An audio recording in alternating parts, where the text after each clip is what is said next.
Dear students, आज के इस वीडियो में मैं क्लास 10th के स्टूडेंट्स के लिए मैथ में 5th यूनिट समांतर श्रेणी अर्थात अर्थमेटिक प्रोग्रेशन के बारे में स्पष्ट कर रहा हूं। डियर स्टूडेंट्स, अर्थमेटिक प्रोग्रेशन या समांतर श्रेणी है क्या? ये दी गई संख्याओं की एक वह सीरीज है जिसके किन्हीं दो क्रमागत पदों का अंतर सदैव समान होता है। मान लीजिए कि आपको जो श्रेणी दी गई है उसमें 6-7 पद दिए हुए हैं, तो यदि हम सेकंड माइनस फर्स्ट पद करें या थर्ड माइनस सेकंड पद करें, फोर्थ माइनस थर्ड पद करें, फिफ्थ माइनस फोर्थ स्टेप करें, तो हर कंडीशन में कॉमन डिफरेंस अर्थात उनके बीच का अंतर समान आए तो समझ लें कि दी गई सारी संख्याएं, सारी नंबर अर्थमेटिक प्रोग्रेशन या समांतर श्रेणी बनाती है। तो डियर स्टूडेंट्स, इसके जो पद होते हैं समांतर श्रेणी के, ये a माइनस डी, a और a प्लस डी की फॉर्म में होते हैं। इस पहले पद को हम a1, दूसरे को a2, तीसरे को a3, fourth a4, a5, a6, जो भी हमें पद दिए हुए हैं इस तरीके से हम मान सकते हैं। सपोज कीजिए हमें nवां पद निकालना है। nवां पद कोई भी हो सकता है, 6, 7, 8, 9, 100, 1000, कोई सा भी पद हो सकता है। तो nवां पद निकालेंगे तो उसके लिए फॉर्मूला यूज करेंगे an equal a plus n minus 1 into D. nवां पद है, a फर्स्ट पद है, n total number of steps अर्थात पदों की संख्या है और डी कॉमन डिफरेंस है, दो क्रमागत पदों का अंतर। यदि हमको दिए गए पदों का योग ज्ञात करना है, Sn equal n by 2 into 2a plus n minus 1 into T use करेंगे। यहां n पदों की कुल संख्या, a first step, d common difference, Sn ये n पदों का योग है। सपोज कीजिए हमको यहां पर कॉमन डिफरेंस था, प्रथम पद था और पदों की संख्या दी हुई थी। इसकी जगह यदि हमको फर्स्ट और लास्ट पद दिया हुआ है और पदों की संख्या क्या है, तो उसके लिए फॉर्मूला यूज करेंगे Sn equal n by 2 into a plus n। a plus an जो है, इस an के स्थान पर हम n भी यूज कर सकते हैं। क्यों? क्योंकि an और n एक ही स्थिति को प्रदर्शित करते हैं, अर्थात Sn equal n by 2 into a plus n। अब मैं कुछ प्रॉब्लम्स क्लियर कर रहा हूं जिसके आधार पर यह क्लियर होगा कि अर्थमेटिक प्रोग्रेशन किस प्रकार से यूज किया जाता है। देखें क्वेश्चन पर, फर्स्ट क्वेश्चन दिया हुआ है हमको √2, √8, √18, √32। क्या ये सभी पद अर्थमेटिक प्रोग्रेशन या समांतर श्रेणी बनाते हैं? और यदि ये समांतर श्रेणी बनाते हैं तो हमें आगे के 3 और पद बताने हैं। तो सबसे पहले मैं कॉमन डिफरेंस निकालूंगा, अर्थात सेकंड पद a2 में से a1 को माइनस करूंगा, तो √8 माइनस √2, √8 के फैक्टर करेंगे और फैक्टर करने के बाद जो स्थिति आएगी वो होगी 2 इंटू 2 इंटू 2 माइनस √2। ये पेयर बनेगा, पेयर का एक डिजिट बाहर आएगा तो 2√2 माइनस √2। ये 2 टाइम है, ये 1 टाइम माइनस करूंगा तो 1 टाइम √2 रहेगा। अब a3 माइनस a2 अर्थात √18 माइनस √8। डियर स्टूडेंट्स, √18 को फैक्टराइज करेंगे, क्या आएगा? 3 3 या 9 2 या 18।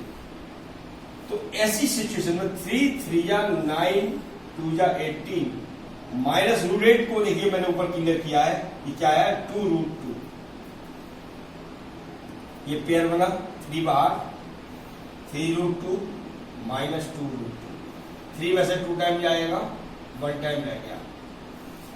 A4 minus A3, A4 √32 minus √18, 32 को मैंने फैक्टराइज किया, 4 4 जा 16, 2 जा 32, और √18 को यहां मैंने क्लियर किया था, यह आएगा 3√2। यहाँ 4 पेयर बन गया, 4 बाहर आते ही 4√2 माइनस 3√2, दोनों का डिफरेंस करूंगा √2।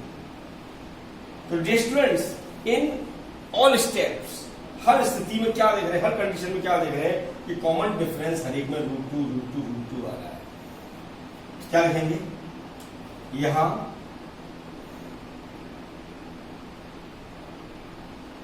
प्रत्येक स्थिति में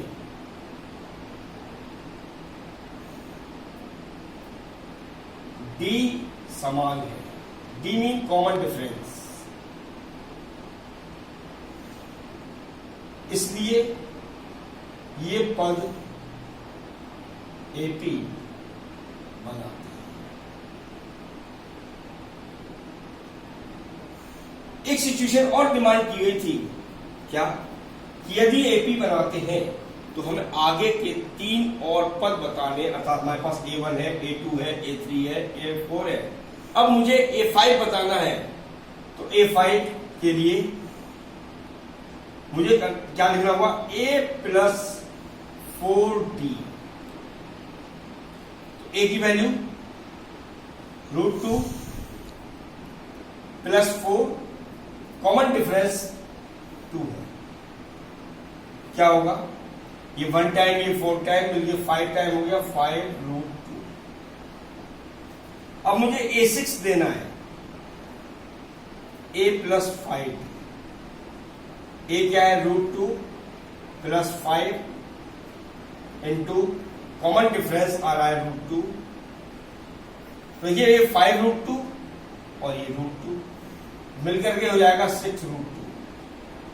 इसी प्रकार से मुझे एक और स्टेप देना है, तो A plus 60, A7 equal, first step क्या होगा, √2 प्लस 6 इंटू D की वैल्यू √2, 6√2 में √2 ऐड करूंगा, ये हो जाएगा 7√2।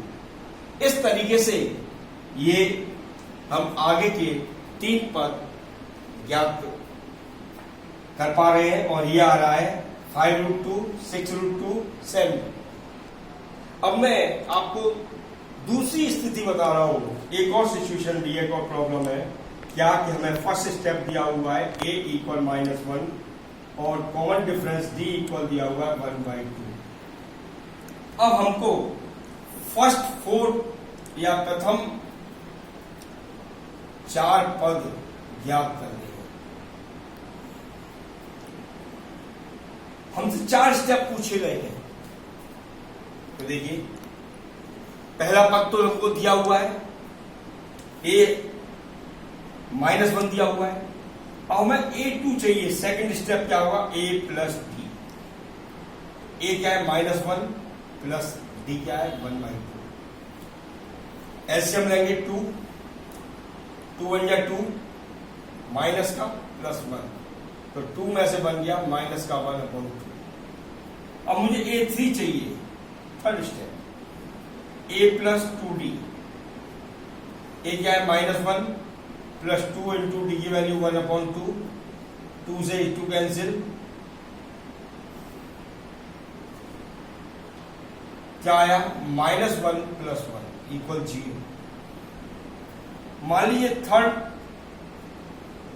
के बाद हमें फोर्थ स्टेप निकालना है, A4, तो A प्लस 3D, A की वैल्यू -1 प्लस 3 इंटू D की वैल्यू 1/2, तो 1 प्लस 3 बन जा 3/2, लेकिन ये 1 माइनस का है, एलसीएम 2, तो 2 बन जा 2 प्लस 3 में से 2 गया, ये 1 बचेगा अपॉन 2।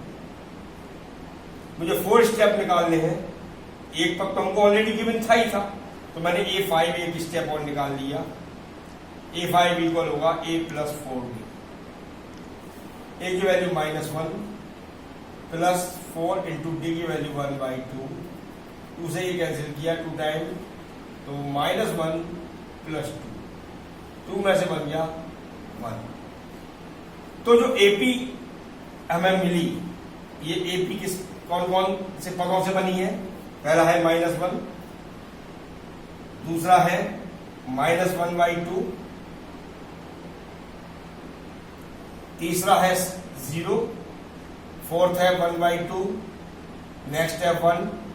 इस तरीके से हम और भी पदों को ज्ञात कर सकते हैं। अब मैं थर्ड कंडीशन या थर्ड प्रॉब्लम ले रहा हूं। इसमें हमें 11वां पद दिया हुआ है 38, 16वां अर्थात 16वां पद दिया हुआ है 73 और 31वां पद पूछा गया है। डियर स्टूडेंट्स, यहां पर मेरे पास ना प्रथम पद है, ना ही सर्वांतर है, कुछ भी नहीं है, केवल मुझे 11वां और 16वां पद दिया हुआ है। तो सबसे पहले मैंने 11वां पद लिया है। क्या है? A11 = 38।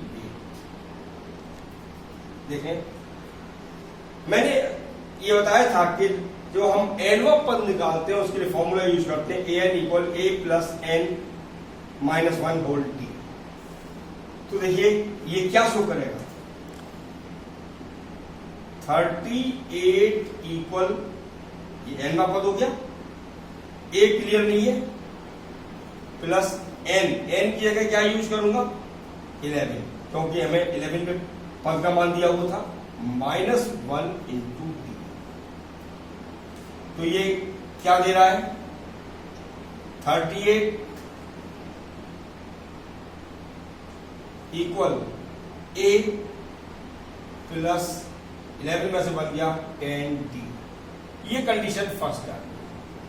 अब मुझे 16वां पद यूज करना होगा, A16 = गिवन है 73।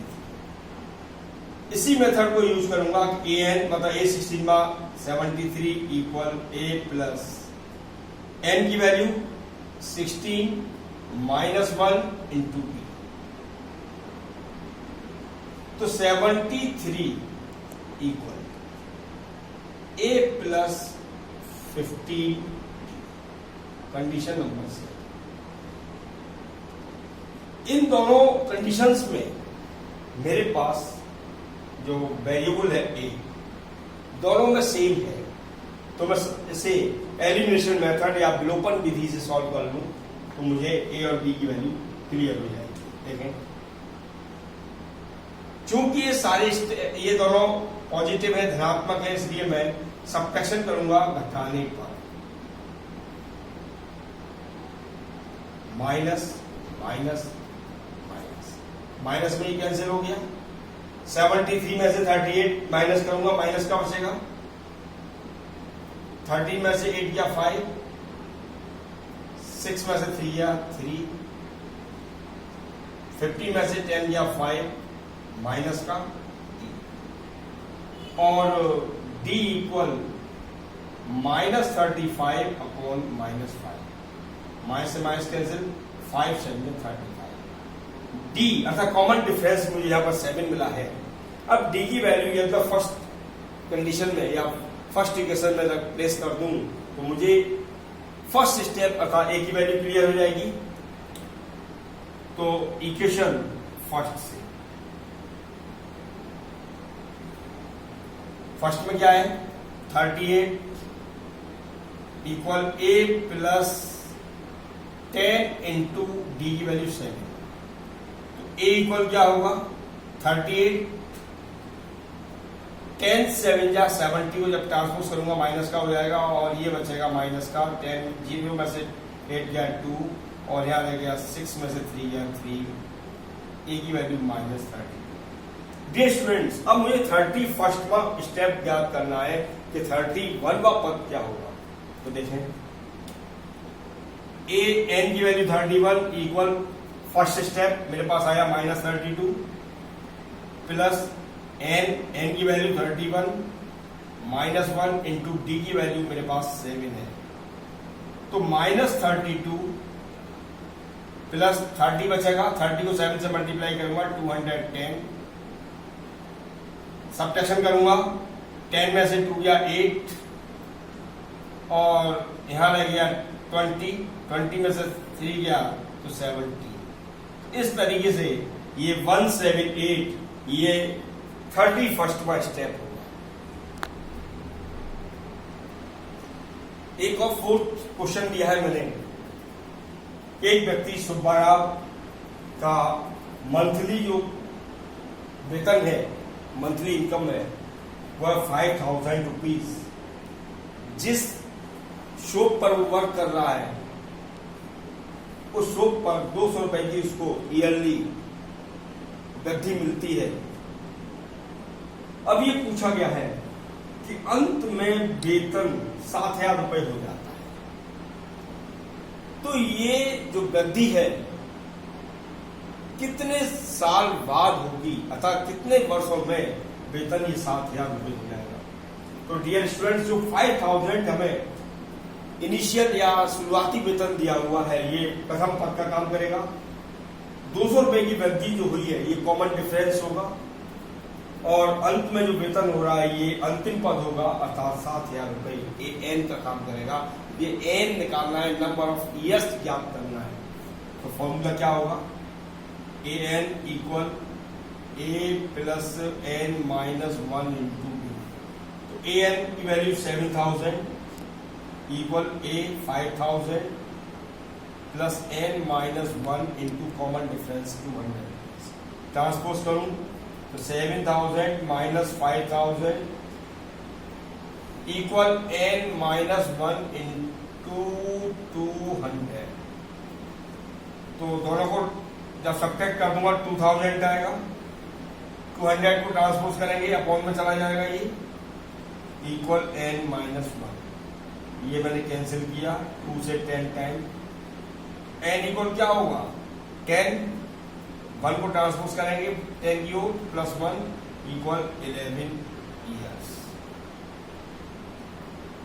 तो डियर स्टूडेंट्स, इस तरीके से 11वें वर्ष में जो वेतन होगा वो 7000 रुपए हो जाएगा।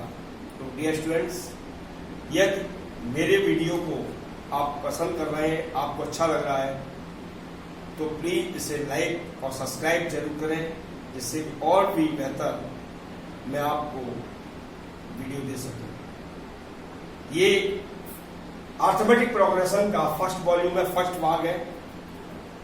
अब इसके बाद जो वीडियो आएगा सेकंड वॉल्यूम, उसमें आपको एसएन का यूज, अर्थात समांतर श्रेणी के सभी पदों का, जितने भी पद दिए गए उनका हम योग कैसे याद करते हैं, योग पर आधारित प्रॉब्लम्स को कैसे सॉल्व करते हैं, क्लियर करूंगा।